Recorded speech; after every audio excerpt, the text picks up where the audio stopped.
Saludos cordiales hermanos, les habla el doctor Jorge Rojas y les doy la bienvenida a este nuevo módulo del curso de hermenéutica contextual. Estaremos viendo aquellos conceptos fundamentales en la hermenéutica y en todo proceso hermenéutico.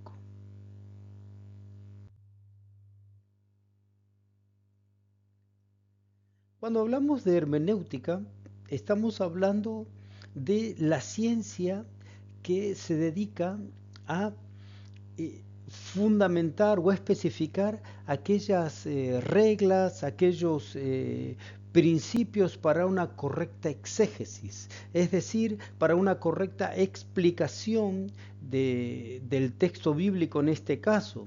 Porque digo en este caso porque la hermenéutica no es solo bíblica, uno puede hacer hermenéutica de textos antiguos, textos griegos o modernos, lo que sea, pero uno cuando trata de investigar el contexto de estos libros está haciendo una hermenéutica para poder explicarlo, para poder desarrollar una correcta interpretación.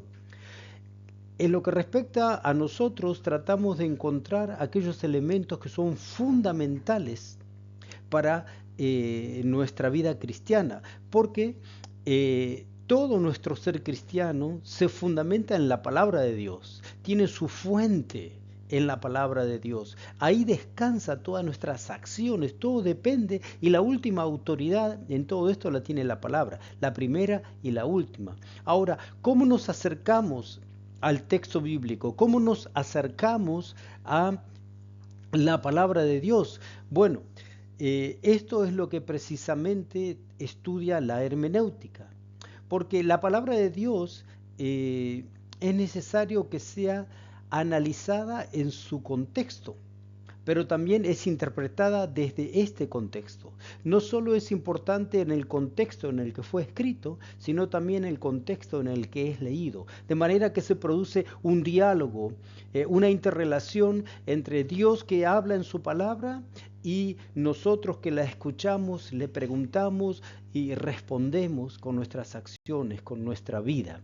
Sobre esto, sobre este círculo hermenéutico vamos a estar hablando también.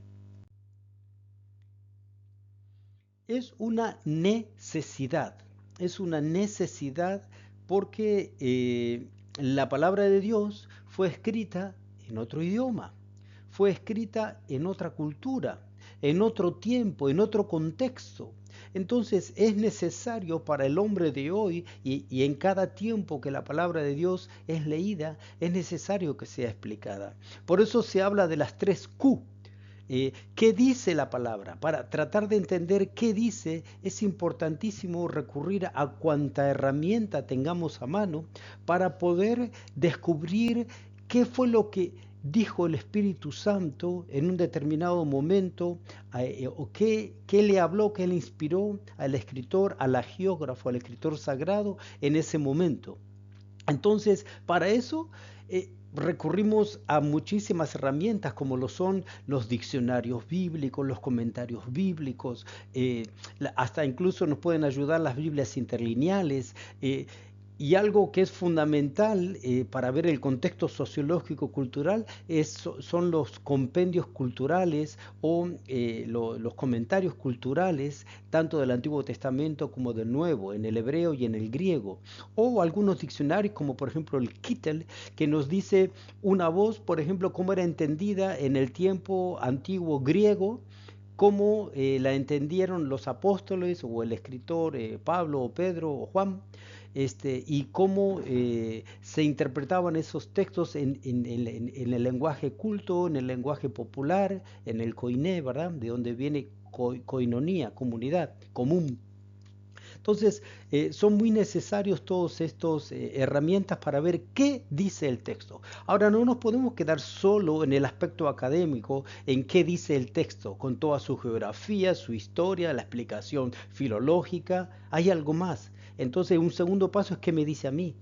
¿Qué me dice a mí? ¿Qué me está hablando a mí? ¿Cómo me interpela a mí? ¿Y cómo yo me dejo interpelar por la palabra de Dios? Y de ahí surgen las dudas y las preguntas y la misma palabra de Dios nos responde. Y luego, en un tercer momento, cuando Dios me habló, cuando yo respondo y se produce este diálogo, bueno, ¿qué haré con todo esto? Porque no basta entender la palabra de Dios, no basta que yo la comprenda, hace falta ponerla en práctica. Entonces, ¿qué hago con esto? ¿Qué haré con esto? La aplicación práctica, ¿verdad? Entonces, estas son las famosas 3Q. ¿Qué dice? ¿Qué me dice? ¿Y qué digo? ¿Qué hago yo con esto? Ahora bien, a la hora de interpretar el texto bíblico, corremos el riesgo de hacerle decir lo que la palabra de Dios no dice. Y esto trae como consecuencia entonces a veces división en el cuerpo de Cristo, daño en el cuerpo de Cristo, heridas, eh, porque justamente el ser humano, como decía un filósofo, está cargado de incertidumbre y riesgo. Cada una de las decisiones que toma están cargadas de incertidumbre y riesgo. Y eso somos nosotros, seres que en el ejercicio de nuestra libertad podemos llegarle a hacer decir a la palabra lo que la palabra de Dios no dice. Y ese es el riesgo. Pero bien, eh, es lo que Dios nos pide, que hagamos uso de nuestra libertad y que aceptemos su palabra y obremos en consecuencia. Ahora, la palabra de Dios es leída no de una manera personal o individual. Perdón, corregimos esto. Somos individuos que somos personas. Individuo en el sentido que no nos podemos dividir, no puede ir mi sentimiento por aquí, mis conceptos por allá, mi cuerpo por el otro lado, porque estoy constantemente en relación. Eso es un concepto antropológico, ¿verdad? El ser humano es un individuo biopsicosocio-espiritual. Y desde esta antropología integral, entonces vivimos e interpretamos la palabra de Dios y la hacemos en comunidad porque somos seres sociales y somos un espíritu que se interrelaciona con Dios, somos seres biológicos y somos seres psicológicos. Entonces, todo esto nos lleva a interpretar la palabra de Dios a veces de una manera o de otra, y para tener una correcta interpretación es necesario la comunidad, más allá de que el Espíritu Santo lleva a toda verdad. También el Espíritu Santo habla a través de la vida comunitaria y a través de los ministerios. Por eso puso, dice Efesios 4, por ejemplo, dice que puso maestros para enseñar la palabra. En este sentido, podemos decir que hay dimensiones en la palabra de Dios que estamos llamados a descubrir. ¿Cuál es el sentido de la palabra de Dios? ¿En qué sentido fue escrito? Cuando hay alguna expresión en el texto bíblico, ¿cuál es el sentido que se le da a esto? ¿Cuál es la intención del autor? ¿Por qué el autor escribe esto? ¿Por qué lo dice así?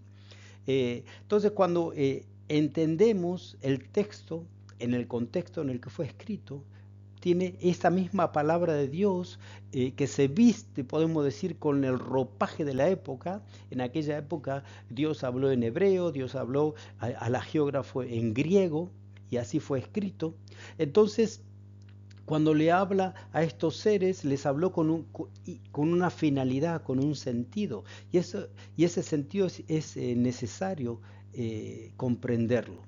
Ahora, para poder comprenderlo, para interpretarlo, es necesario que el intérprete busque con objetividad. ¿Qué quiere decir esto? Que sus prejuicios queden de lado.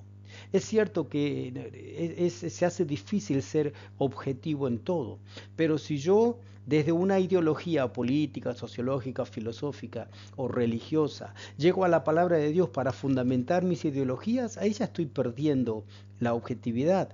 El espíritu científico es fundamental, pero no para fundamentar mi racionalismo y querer hacerle decir a la palabra de Dios lo que la palabra a veces no dice, o un espíritu pietista en donde solo busco excusas para encerrarme en una intimidad con Dios que me aleja de las personas. Y por el contrario, al alejarme yo pensar que soy superior a ellos, porque justamente por la falta de humildad, que es otro requisito, la humildad, hace que caiga en la intolerancia de la infalibilidad. Pensar que yo soy el que tiene la verdad, yo soy el que tiene la última coca en el desierto, ¿verdad?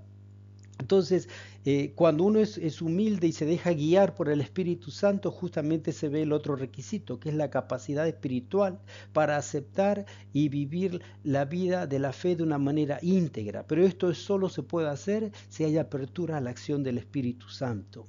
El espíritu mediador es fundamental en la vida del creyente, porque llevamos un tesoro en vasos de barro y lo tenemos por pura misericordia. Entonces, nuestro ministerio es un ministerio de reconciliación de Dios con el mundo. Tanto amó Dios al mundo que mandó a su Hijo para que creyendo en Él tengamos vida. Y esa vida abundante y sobreabundante es la que estamos llamados a compartir con otros. Pero para poder compartirla es necesario estudiar bien la palabra de Dios. Pero no para compartir conceptos, sino para compartir vida y vida abundante. Ánimo, hermanos, que Dios les bendiga entonces en este segundo módulo.